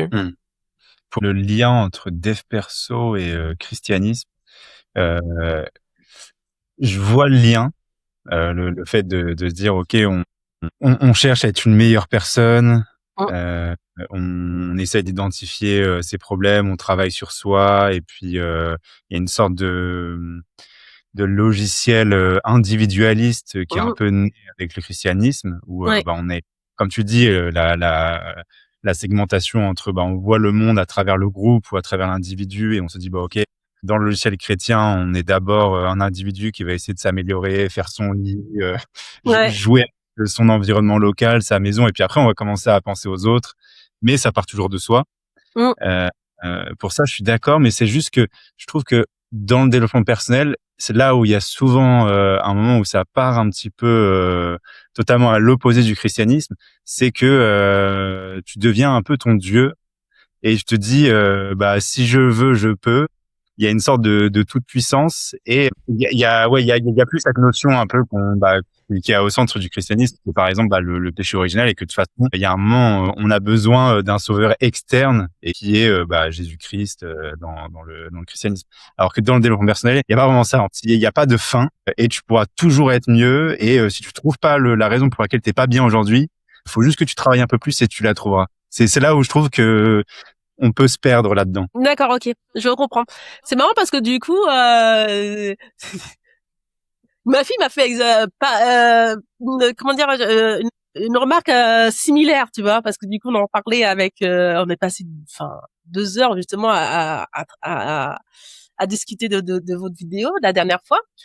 Et du coup en fait, là où je mets un bémol, c'est que la force du développement personnel, en fait, le point central du développement personnel, c'est la confiance en soi et l'estime de soi, la confiance et l'amour de soi.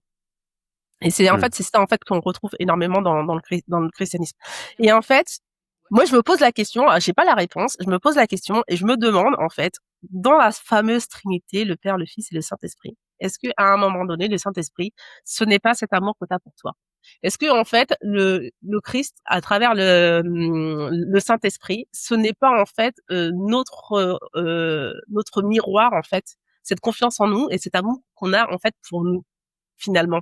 Alors c'est très comme je te dis, en fait, l'être humain se reconnaît toujours dans le regard de l'autre. Et en fait, pourquoi je te dis ça? Parce que il y a quelque temps, j'ai regardé un reportage, un documentaire sur un groupe de américains sur les addictions, les alcoolismes. Et en fait, ils avaient fait un test en disant que les personnes qui étaient capables de respecter, en fait, de se désintoxiquer par l'alcool, c'est les gens qui ont mis beaucoup d'espoir qui sont retournés vers la religion. Et en fait, il y a cette espèce d'effet miroir que à un moment donné, ces personnes-là, ils prennent confiance en eux, ils ont de l'amour pour eux et en fait, ils arrivent à se dépasser. Et en fait, pour moi, le Saint-Esprit, c'est ce personnage de soi en fait qu'on regarde et qui est une forme d'amour de soi et de confiance en soi. Après l'autre partie, je comprends très bien ce que tu veux dire, mais je me suis posé la question si c'était pas plutôt dans ce sens-là. Moi, je le vois plutôt dans ce sens-là. Sans vouloir faire un arc théologie non plus, mais pour moi, en fait, c'est juste que ce que tu dis découle du fait que dans la religion chrétienne, il y a le Christ qui t'aime et qui te permet ensuite d'avoir la réalisation que tu décris, mais du coup, l'un ne peut pas exister sans l'autre. En fait, ça viendrait, et j'ai pas non plus envie de faire de gros amalgames, mais du coup, cette vision-là viendrait un peu comme un progressisme où on dirait, on peut faire abstraction de la source et prendre la conséquence, sauf que le problème, c'est que je pense que ça marche, mais qu'au fil du temps, si on perd cette source, il y a un moment où on va perdre la connexion à l'origine de ce miroir que tu décris, et on risque de pervertir, comme toute idée qui perd ses racines, et finir par la pervertir. Et c'est ce qu'on retrouve des fois dans les travers du dev perso. Et moi, je trouve que le dev perso, c'est un excellent coup de pied au cul au début. Mais c'est quelque chose qui, pour en être, enfin, je sais pas si t'entres dans le dev perso et t'en sors vraiment. T'en fais toujours un petit peu, ça dépend juste de la définition qu'on en a. Mais c'est vrai que justement, je trouve que un peu quand t'as fini le dev perso, à la fin, c'est la réalisation que Victor se disait, c'est, en fait, je suis pas tout puissant. Il y a un moment, là, je suis dans une espèce de fuite en avant. Qu'est-ce qui me rend heureux et accompli? Bah, ça va pas être ce toujours plus, parce que sinon, je vais finir par me sacrifier moi. Et c'est le serpent qui se mord la queue. Donc c'est comme ça que je le vois, et c'est pour ça que pour moi le dev perso peut s'intégrer dans le logiciel chrétien, en faisant abstraction du catholicisme et de l'Église. Hein. Et c'est un Oui, bien sûr. Ouais. Et c'est un peu ce qu'on disait d'ailleurs avec Bhaskar dans la vidéo qu'on a faite avec lui. Je vous mettrai une fiche à l'écran, où justement on peut prendre ce logiciel et le dev perso vient s'inscrire dedans. Mais pour moi, il peut pas le remplacer. Et il est inclus dedans. Oui, peut-être. Oui, peut-être. Oui. C'est ma vision du truc. Je te rejoins là-dessus. Oui, il vient s'inscrire dedans. Tu as tout à fait raison. Je te rejoins là-dessus parce que moi, c'est vrai que, comme tu disais, en fait, je me considère pas comme chrétienne, sachant que moi, depuis que je suis toute petite, je me tape les messes de commémoration et tout. Je suis musicienne, donc dans les petits villages où je suis, donc les messes, je suis habituée à les faire. Mais je suis pas forcément à l'aise avec la hiérarchie. Et le folklore aussi. De l'église. Dans le sens où il y a beaucoup de, alors le folklore c'est peut-être pas le bon terme, mais ce que je veux dire c'est qu'il y a tout un habillage autour et on n'est pas obligé d'adhérer à l'habillage pour adhérer aux idées derrière. Ah ouais, c'est ça. Voilà, c'est ça. En fait, tu vois, c'est marrant parce que du coup on en parlait l'autre avec une copine, mais en fait, je peux pas dire que je suis chrétienne catholique parce que je n'adhère pas du tout au folklore et à tout l'habillage, mais par contre, oui, toute la partie spiritualité, connexion, oui, on est complètement ok avec ça, tu vois. Et c'est vrai que le perso, pour moi, c'est vraiment quelque chose qui vient en fait, comme tu le dis, hein, qui vient en plus des outils qui vont te permettre en fait d'évoluer. Parce que en fait, quand tu n'es fait que des choses plus grandes que toi, tu peux pas t'en empêcher de te dire putain, il y a des choses quand même que je maîtrise pas, quoi. Il y a des choses qui me dépassent en fait. La science te fait pas tout. Il y a plein de choses dans la vie qui fait que ça te dépasse en fait. Faut que tu lâches prise parce que en fait, il y a une part de Dieu. Enfin, je sais pas si ça se dit, mais il y a une part de Dieu qui t'appartient pas en fait. Donc, accepte-le. Et je trouve d'ailleurs que Bitcoin est une très bonne porte d'entrée là-dessus, si on veut reboucler. C'est que justement, il y a un truc de, ce machin, il te dépasse et il nous dépasse un peu tous. Il y a un peu une sorte d'immaculée conception. Enfin, alors on en a souvent parlé. Il y a beaucoup de parallèles avec avec la religion. Et je trouve que c'est souvent, si t'as réussi à accepter Bitcoin d'une certaine façon, je pense qu'il y a une forte corrélation avec la facilité à ensuite à accepter ce logiciel et cette philosophie derrière. Parce que en fait, c'est un peu la même relation d'une certaine façon. Ouais, c'est cette capacité de dire ça me dépasse. Il y a quand même il y a des choses qui me dépassent et je l'accepte. Tout ne dépend pas de moi, mais en tout cas, je fais ma part. J'accepte de faire ma part, mais tout ne dépend pas de moi et je l'accepte. Juste pour revenir une dernière fois sur l'analogie que tu avais fait avec les groupes de soutien des alcooliques anonymes ou des drogués qui ont du mal à sortir et de la corrélation qu'il y avait avec la religion et le fait que c'était plutôt les personnes religieuses qui arrivaient à en sortir. Et t'es arrivé à la conclusion que c'était peut-être dû à une prise de confiance en soi due à la religion qui te permet d'en sortir. Ouais. Je pense que la religion, en fait chrétienne, hein, on reste toujours là-dedans, a cette capacité en fait à te donner de l'estime de soi. En fait, cette capacité en fait à s'aimer, qu'en fait comme tu aimes le Christ. En fait, à travers l'amour l'amour qu'on donne au Christ. Alors, je suis un peu malaise parce que je suis pas vraiment, c'est pas mon domaine de prédilection et j'ai l'impression en fait d'être presque un imposteur là-dessus.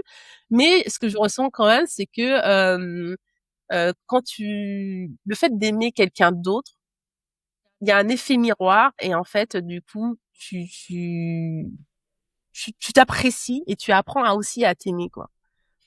Que ce soit aussi à travers en fait le fait d'aimer quelqu'un, que ce soit ton frère, et que voilà. Et en fait, le fait d'aimer les gens, quelqu'un d'autre te permet de faire des choses que tu n'aurais pas fait pour toi, en fait. Tu te dépasses, en fait, à un moment donné. Tu arrives à faire des trucs que ça aurait été que juste pour toi, en fait, finalement, c'est pas ton problème. Et c'est aussi ça aussi, la force d'avoir des enfants, c'est que tous les jours, avec les enfants, tu résous des problèmes, mais qui, en fait, qui est pas ton problème, en fait. Parce que en fait, c'est l'amour en fait c'est l'amour pour tes enfants, en fait, l'amour de tes enfants et cette capacité aussi à aimer ses enfants, mais en fait, ça revient en fait. Je sais pas comment l'expliquer clairement, mais ça revient parce que du coup, c'est de l'estime et de l'amour aussi que tu as pour toi en fait. Et je comprends en fait, même dans le domaine social, il y a une question qui m'a toujours torturée en fait dans le domaine social. C'est que je faisais en fait des CMU, des situations, des aides pour les femmes qui étaient battues et qui avaient besoin d'un hébergement d'urgence. Et en fait, elles racontent leur vie. Et ça fait 10, 15, 20 ans en fait qu'elles sont avec le même mec qui leur tape dessus avec des vides machin. Et du jour au lendemain, elle arrive, elle pousse la porte de ton bureau, elle dit j'en ai marre, je me casse. Oui, bah, OK, pas de problème, mais pourquoi là, maintenant, tout de suite, alors que tu me racontes, ça fait déjà 20, 30, 15 ans, en fait, que ça dure. Et souvent, alors, je sais pas, j'ai pas vérifié si c'était vraiment vrai, mais l'argument qui arrive souvent, c'est, je l'ai fait pour mes enfants. Parce que j'aimais mes enfants. Mmh. Oui, j'avais bien intérêt, en fait, à aimer. Et oui, et je comprends maintenant, rétrospectivement que oui, en fait, le fait d'aimer quelqu'un, l'amour que tu donnes à quelqu'un d'autre, en fait, c'est aussi une façon de s'aimer soi-même, quoi. Ça fait un peu capillotracté comme ça. Non, mais je suis assez d'accord. Tu voulais dire un truc, Victor? Non, on peut s'arrêter là. Bien, écoutez, déjà, écoute, merci Nancy Nancy, pardon, pour ce moment. Comme je l'ai dit tout à l'heure, il y a une suite à cette vidéo qui arrivera incessamment sous peu pour parler de famille, d'éducation et de socialisme, parce qu'on adore ce sujet. N'hésitez pas, si vous avez apprécié la vidéo, de mettre un like, de commenter, de nous poser des questions si jamais vous en avez, on répondra. On commence un format qu'on a un peu du mal à tenir, mais on va le faire, où on répond sur Instagram aux commentaires sous les vidéos les plus pertinents, à travers des vidéos. Donc allez nous suivre sur Insta. Allez suivre évidemment la chaîne de Nancy, Bitcoin et nous, qui sera en collaboration avec cette chaîne. Et booster la vidéo, c'est un nouveau truc. Si vous êtes sur téléphone, c'est que sur téléphone, vous allez dans l'endroit pour commenter, vous faites un slide vers la droite, vers la gauche, et vous avez un truc boosté. Et vous pouvez booster même plusieurs fois la vidéo, donc n'hésitez pas à le faire. D'un point de vue algo, c'est encore mieux que les commentaires et les likes, donc faites-le, ça nous aide beaucoup. La partagez à votre entourage si l'histoire de Nancy vous a parlé. Et nous, on vous dit à la prochaine pour de nouvelles vidéos. Ciao. Ciao.